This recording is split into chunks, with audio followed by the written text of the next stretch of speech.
Judy is not merely a whimsical creation, she serves as a conduit's voice and a mirror reflection of the desires and interests of individuals and navigating the constraints of social order. Dressed in black, and I'm dressed in black, and several of you are dressed in black, and Laura is dressed in black, with vibrant red boots. I didn't have red boots, but I see some in the audience. Judy epitomizes freedom in doing traditional domestic duties for moments of carefree abandon. So I would like to introduce and welcome Laura Kenney.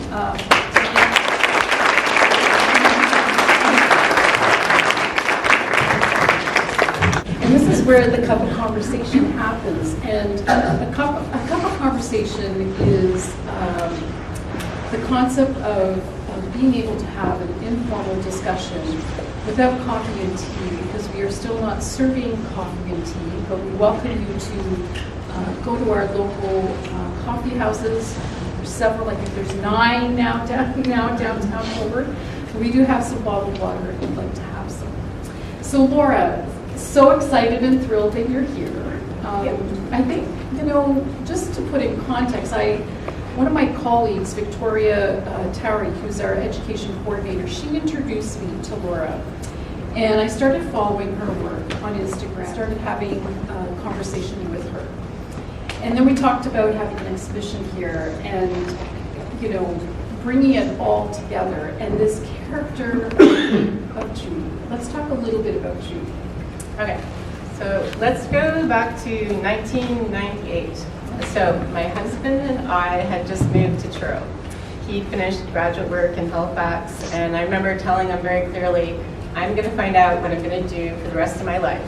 And I remember him rolling his eyes and going, sure, Laura, because I tried a lot of different jobs, and I always had this desire to have a job that I loved to do. So I saw a rug hooking exhibit, which was put on by the Rug Hooking Guild of Nova Scotia. Thank you very much. When these guilds, hello, very, very, I'm just grateful.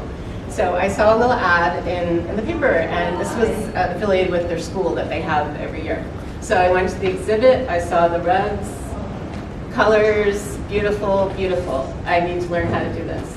So there was a vendor on site, and she showed me how to do it, bought a kit, and went home and did it. And it wasn't like a eureka moment, like, oh my God, I'm gonna do this the rest of my life, but I thought, I'll continue this. So I went to a shop in New Glasgow, and I was flipping through the patterns, flip, flip, flip, flip. I don't want to do a landscape, I don't want to do a pictorial, I don't want to do that. I thought, you know what, I'm just gonna buy a piece of burlap, and I'm gonna draw a fish on it. Everyone can draw a fish, right? So that was actually more my eureka moment, like, this is a blank piece of backing. I can put on whatever I want. Okay, so 98. Okay, so fast forward to 2013. I made a rug with this character. I made a second rug, same character. Third rug, same character. Finally, another eureka moment, like, who is she? No, it really was. It was like, who is she? And I need to pay attention to this. And then it was just like a rush of, I can have her do this, I can have her do that. And I just sketched like crazy. I remember I had sketches like all over my studio and just went away with it. And Judy was a bit more lighthearted, I would say, at the beginning. And I'm sort of getting to know her more and more. And people say, well, is she your alter ego? People say, oh, that's what she is, Laura, she's your alter ego. And I'm like, is she though? So I think, do you guys remember the Kathy comic strips? Mm-hmm. So I loved those. So there's a bit of Kathy and Judy. Also in my 20s, I was obsessed with Margaret Atwood, Margaret Lawrence, and Carol Shields. And they had these strong, quirky female characters. So that might have come in to form Judy. Yeah. But what about the black dress? Okay. So the black dress, so she wears black because it's slimming. She's very, like, look at her, she's like so skinny. Yeah, we're black. And also, there's a bit of dark side. It's also so she'll be ready for a funeral in a moment's notice. So she's got, she's got, a sense of humor and a lightness about her, but there's some dark there, just like life. And the red boots. The red boots are sassy, as we know, and they're like superhero boots. If some of you may remember Wonder Woman, I think she had red boots. Yeah. We all need a superhero in our lives, right? Yeah. And her red hair, because do we have any gingers in the audience? No gingers. Oh, there's one over there. Yes. Okay, the red hair. So the red hair, my grandmother, and my father were always talking about people with red hair. So I gave her red hair, and it's always in a bun because she's had a bad hair day for like 20 years. It's always in a bun, so yeah. Yeah. Can I touch? Mm-hmm. May I touch? Yeah. The road cooking, as I'm sure many of you touch, is on burlap, right? Yeah. So let's talk a little bit about the materials that you're using. You've got silk, you've got wool, and in one specific piece, right there, we have plastic. Yeah. Okay. So burlap. I can probably see who the red are when I said the word burlap, because I think we were all told we do not use burlap, and that's sort of embedded. Okay. But these are not for the floor. They're not going to be stepped on, hopefully. And I actually prefer burlap. I like the stiffness. I'm okay if the little hairs come through. I'm okay with them. So, I mean, if I was to make one for the floor, I would use linen, and it stands up better. So, yeah. And the bubble wrap, let's talk. Okay, so that's the only piece I cut up bubble wrap. So I didn't get to pop the bubbles, I just cut it up into strips and pulled it through like you would a strip. And it wasn't the easiest thing to hook with, let me tell you. It's stiff, it's super stiff. In hindsight, I should have used something with smaller bubbles, but live and learn. And it doesn't cover up the burlap. I had to put some wool in there. But it gives it kind of a cool look, and that's what I wanted to say, so I had to use that material. In all the other rugs, I try to use secondhand clothing. It's also sari ribbon, which I get from Martina Lazar. You guys know? Yeah. And I also I email a guy in India, and he also supplies me with the weirdest conversations. Anyways, so sari ribbon, I use wool, I use roving, and I used to be kind of bored with backgrounds. Maybe you've experienced that with rug cooking. But if you put in a bunch of different materials, it'll keep you entertained, basically. And it gives a cool look, too, right? And they're called worms. Yeah. I just learned that. Yeah, and there's some back there if you want to take a peek. Of course, that's great. The other thing that I found really interesting in receiving the works were the themes. You've got themes within your work. So this wall here primarily is climate. So how are these themes evolving in your practice? Yeah, I think, what I do is I'm trying to tell a story, right? So if I just have one rug, that's like a sentence. So if I have 5 rugs, that's a paragraph. So I have 5 themes. So Judy's trying to deal with climate change. And then she also is trying to cope. I did those during the pandemic. So she's drinking too much, she's eating too much. Yeah, she didn't cope well. We also have the feminism. So see that one over there where Judy's handing out some medals to the moms there?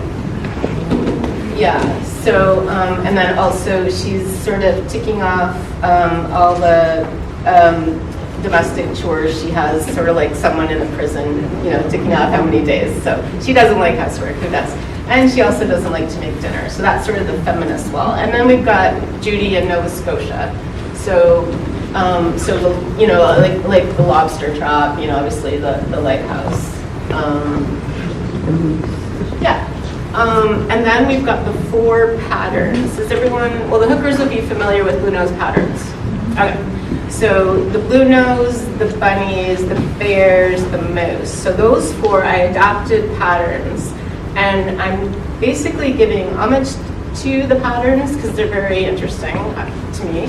And I'm also inserting Judy. If you can see Judy in the blue nose there, yeah, perfect, good job. So it just seemed kind of funny to me to insert this character, this contemporary feminist character into these sort of traditional patterns. Oh, it's the Yeah. Kiss the Moose, and I liked it. Yeah. That was so clever, Yeah. right?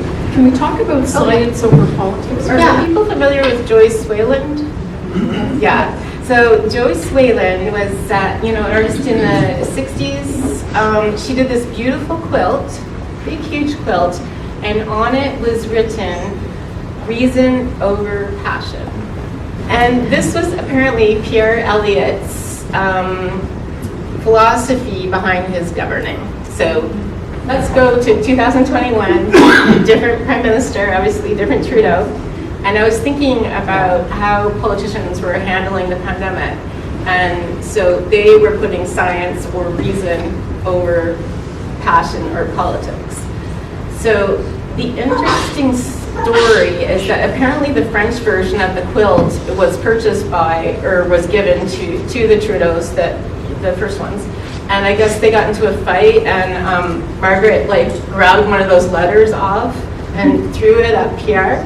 So kind of, I don't know if that story's true, but basically she was more of a passion over reason person, one could conclude. Yeah. So that's the story behind that. And you can see, for the rug hookers, you can see the lettering. So I hooked it, and then I took roving and needle felted it. And it's the same with Judy's hair. I take some roving and needle felt it on. Yeah. There's also, if there's two in this show with Maud Lewis people. You see the one on the end there has the two cows, and then there's another one Behind you. Right. Right here. So Maud Lewis. Let's talk about that. Okay. So folk art is a big thing in Nova Scotia. There's a festival every summer in Lunenburg. Has anyone been there? Yeah. Nice. Okay, perfect. Okay, so it's a big deal. It's every year, 12 to 4. People start lining up at 8:30. It's just a big deal. So anyways, I applied for this years ago, and you just send in photos of your rugs, and so they said, sure, come on in, and then I will judge people with clipboards come along in the show and judge it again. So my first year was 2009, and I thought, Deanne Fitzpatrick had done this at the beginning of her career, and I thought, I'll give it a shot. So I went to, it was just a great experience. I sold a lot of rugs, and then I got a letter months later saying, your stuff is craft.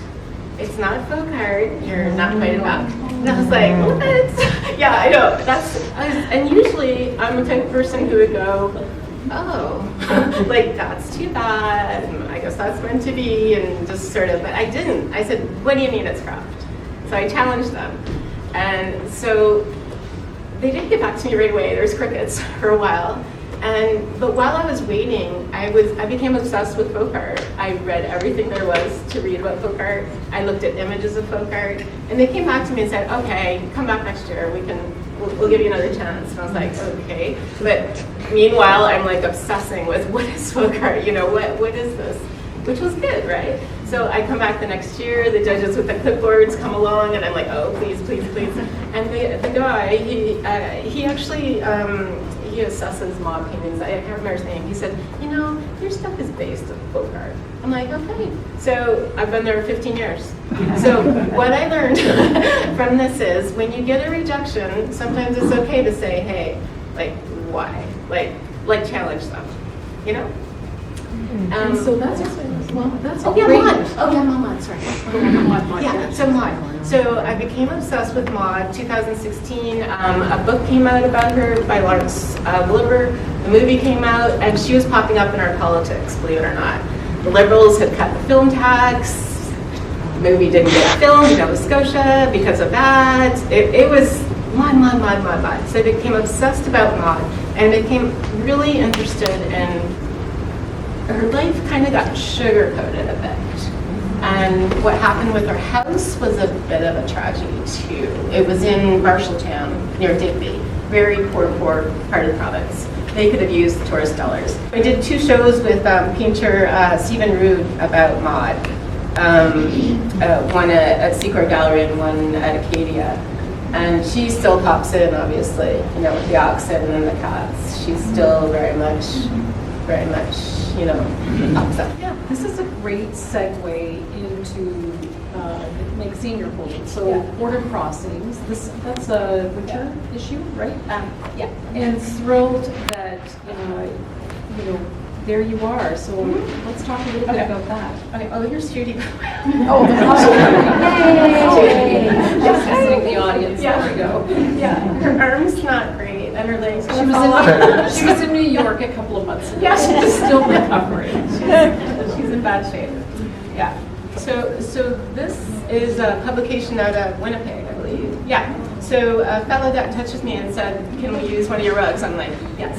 So this rug got in, and it's basically discussion about vernacular art. And vernacular art, I had to Google it. So it's basically folk art, outsider art. Okay. So I'm just going to read this paragraph because it might help you understand a little bit about what we got going on here. Okay, I think glasses off. Okay. Appreciating vernacular art is an exercise in unlearning. A painting of a gas station, a wood-carved seagull, or a painted pattern share equal footing with stained glass, walking sticks, hooked rugs, rocking horses, duck decoys, dancing dolls, whirligigs, and weatherwings. Its producers and proponents don't take into consideration things like theory or criticism. Canons and movements are scoffed at, while trends, tropes, and themes are suspect.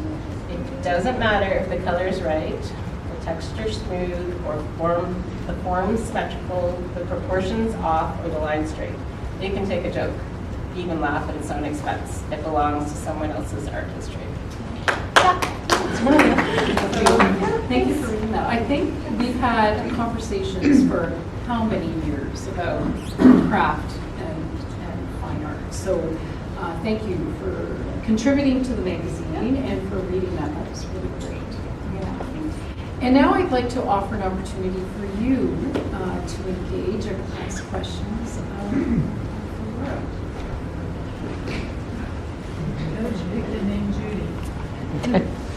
Judy. It's okay. The question is, how did Laura choose the name Judy? Yeah. So Judy to me seemed like a very down-to-earth, pragmatic person. I didn't, look up the name Judy, and she's Judy. And we were talking earlier about, for those who sew, the Judy figure, right? So it's an interesting connection, but not related to yours. But it's just interesting that we have that in our sort of memory. Any other questions? We also have Judy in the Mark. From way back. Politician. She was one of the Red Tories. She was a very outspoken politician. Oh, okay. I'll have to look her up. Yeah, go look it up. Okay, yeah, I'll look her up. Thank you. I'm sure you will. For sure. Yeah. Brenda, did you, yeah, sure. I have a sort of practical question. You mentioned that you use clothing for a lot of your materials. Your colors are very consistent. Okay. So how does that work? How do you end up with they're almost bland? But Yeah, I use acid dyes. oh, you dye them out. I'll often, if I can find a nice, like, a beige blazer at a secondhand clothing store and put I use a lot of dye too. And I've sort of gotten used to, like, and if it doesn't quite turn out the way I wanted, it's okay. Like, I'll just, it's a surprise every time I do dye, which is fun. But there is a way you can control things and, specific formulas but yeah. I think Jim had a question. Speaking of politicians, I heard that once you did a book talking of Stephen Harper, I did. and apparently he was naked. He was. Did you pose for that? Yeah, sure. Can you tell me what happened to that particular? I traded it. I was not happy with Stephen Harper. So I did a rug. Do you remember that page in the House of Commons? She was very brave, I thought, and held a sign up, "Stop Harper." Do you remember? Yeah. What was her name? Do you remember? Anybody? anyways, I thought it starts with a B, I think. Anyways, so I did a rug of a fella with a crown on, and he had a "Stop Me" sign very strategically placed, and it was sort of like a, you know, an emperor without clothes, and he had red boots on, which I thought was fun. Anyways, so it was funny because my daughter and I, we used to go to protests, and we would bring this rug, and it was just fun, right? Like it was just. Let's take a picture of the rug here. Yeah. So anyways, I actually traded it with another artist, a painter. He really wanted it, and I loved his painting, so we did a trade. Perfect. That's what happened, yeah. I noticed you use a lot of silk. And how do you decide where you're going to put it in a rug? Good question. Or is it just sort of random as you go? You know what I do? When I color plan, I will grab things and I'll sort of pile it on the floor, and if something stands out, I'll pull it out. So there is a bit of planning, but I don't have like each line planned out. Yeah. And I started doing more, you know, the Grenfell rugs, you know how they had the nice horizontal backgrounds? And I just love the effect of that. Like you see that in the elephant one. I used to do more swirly, like the woman who's the Judy, you know, who won't pick a lane. I used to do more swirly, kind of like Deanna Fitzpatrick. I did take some workshops from her in the very beginning. But yeah, I really like the horizontal look. But yeah, basically if I see something that didn't, you know, stands out, I pull it out. And, yeah. But there is a bit of color planning, but I get bored really easily, so I might start picking up some other colors and yeah. Afterwards, I have another source of yarn from India. Oh, Sorry, yes, in Russia. So anyway, just as a thing. But I want to give you my line from having spent 50 years working on that terrible debate between us and China. And you know what the difference is? A C and an F. There's your answer. Because as far as I'm concerned, it's... That's a good one. That's a good one. All right. Did you come up with that? What? Did you come up with that? Did you? Yes. Yeah. That's perfect. I taught in school crafts and design at Sheridan College for years. That's a good one. So I got asked that question far too many times. That's but it good. doesn't- And I ended up teaching about photos. Ah, So I have a okay. fairly intense involvement with Okay. that debate. Yeah. I find it It's exhausting is what it is, because in fact, yeah. it is the best we can do. And that doesn't matter who it is doing the best we can do. Yeah. It's very... I mean, that's what that rug with Judy not picking a lane. I remember people wanted to say, well, are you a fiber artist? Are you a folk artist? Are you a visual artist? Are you a rug hooker? Are you... And I was just like... Now, the other thing I want to give you is yeah, it's exhausting, you're yeah. a storyteller. Mm-hmm. Yeah. And so, for the last umpteen years, I've been working on a thing called the graphic novel on the clock. And they're definitely Interesting. in that That's- world as far as, Yeah. as those types of things go. Because there are textiles that are narrative in nature. There are other ones that are not. But even some that don't appear to be Yeah. are, except the Yeah. code is just very complicated. But in the sense Yeah. of visual narrative, I think it's really, so you can call yourself That's another one. Sorry, hold on. The Nothing New rug, I think, share the story in and around the Nothing New rug. It's quite interesting. Yeah, so that one, you know, Judy's not there, obviously, and I was feeling at the time that not much changes around here, and it was right before the pandemic. I swear to God, I remember, like, could anything really crazy happen and things just go, you know, and then boom, and then that led to the coping rugs. So see the three rugs where Judy has her head in the sand, she pops it up, and then and pops it back down. So it sounds like calisthenics. And I was like paying way too much attention. I was trying to become an expert on COVID. I was reading everything, like I was just too involved. So that's what that was about. It's like, I need to put my head in the sand, but no, I have to know what's happening, but no, I can't, I don't want to know it. You know, so it was sort of that. And the same with the climate rugs, like with the one of her putting the earth in the fridge, like she's like, okay, you know, we're not acting fast enough, I'm gonna fix this, I'm gonna put the earth in the fridge and cool it off, right? And then other times, so she feels very powerful and feels like, you know, she can, you know, make a change. And then this one, knees up for floods, she's just like, feeling helpless. So that's very similar to how I feel. I feel like hopeful sometimes, and other times I'm like just like ugh. So I think there were two more questions. Yeah. Yeah, so as an artist, a lot of us here are rug hookers, so we've done a very traditional way of rug hooking. And we have come across that boundary from craft to art. Yeah. And it's exciting for a lot of us. Yeah. For them, not I, but. Yeah. So how do we get over that fear of thinking outside the box, being afraid? Yeah. Because I don't want to offend anybody. I might have an idea, but I'm afraid. Yeah. I'm afraid to put it out there because all of a sudden that's vague and out there. Yeah. Right? What do you do? That's a good question. I'll tell you a little story. When I first started rug hooking, I did a workshop, and everyone got a pattern of a cat, and we were supposed to hook the cats. And I didn't want to hook the cat in, you know, gray or black or whatever, so I used like pink and purple, and the eyes were like neon green. It was the ugliest thing. But it was the only cat like that.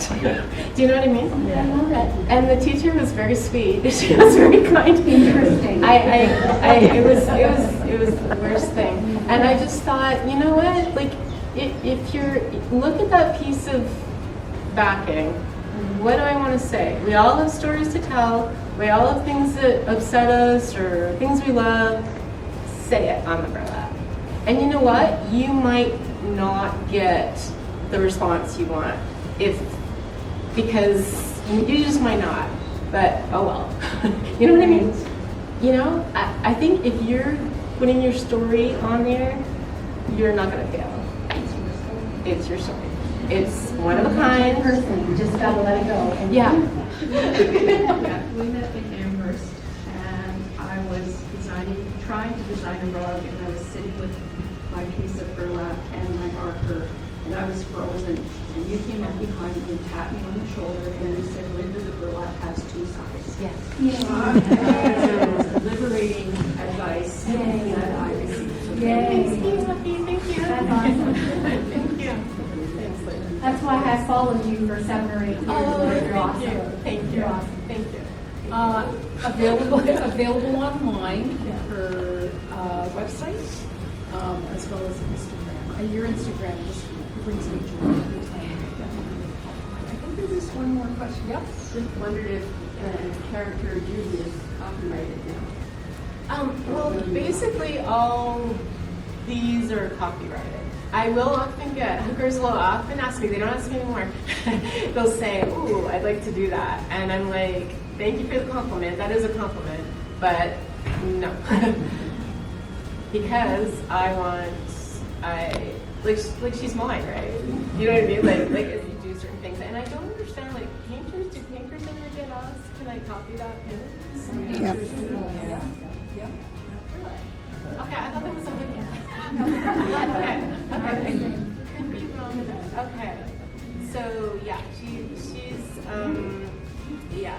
So I guess what, 50 years after I die, you can. It's 70 for the copy. Is it 70? Okay. Yeah. Did you actually send things to yourself? Well, I think it's just sorry. Do In other words, if you take anything and email it to yourself.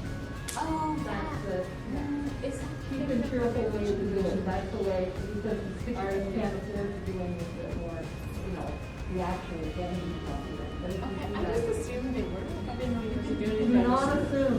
Yeah. I wrote a book and somebody literally took the entire book and said they did. Yeah, I mean, I one time I was at Deanna's doctor's and she said, oh, I saw someone do a Judy like yours. And I was just like, what? Like, I was just like panicked, right? And she said, didn't you do a course on it or do you have powder? I'm like, no, I didn't. And so, you know, it happens. I mean, like I'm quite active on social media, so I mean, it's understandable that, you know, there's going to be that's going to happen. Well, there's a difference between being inspired Yeah. and copy. Yeah. Like that's, being inspired is fine, but. Yeah. There's a question there. Yeah. Because Judy's on social media, she'll end up in AI training algorithms. So we'll take that as a compliment. I'll bet, you know, it'll eventually show up. And I'll ask one of the text to image things to make an image that's easier to reach. Well, you know, I don't even want to talk about it. No. But yeah. This month, actually, there was an artist, she made an AI art critic. And what you could do is submit an image and pick which level of criticism you wanted. And so I submitted this one just for the fun of it. And it was so, and they thought Judy was a bird. And they didn't understand. But so it's kind of comforting that, you know, AI is not going to take over art criticism anytime soon. Yeah. That's great. Well, sign of things to come, right? Yeah. Okay, so Laura is here for the afternoon. You're more than welcome to engage in more detail, more conversation. Please enjoy your afternoon, and thank you for coming today to come to our opening and support the gallery. And we look forward to seeing you soon. So thank you. And tell all your friends to come and see the show. Mm-hmm. Yeah, thank you, Laura.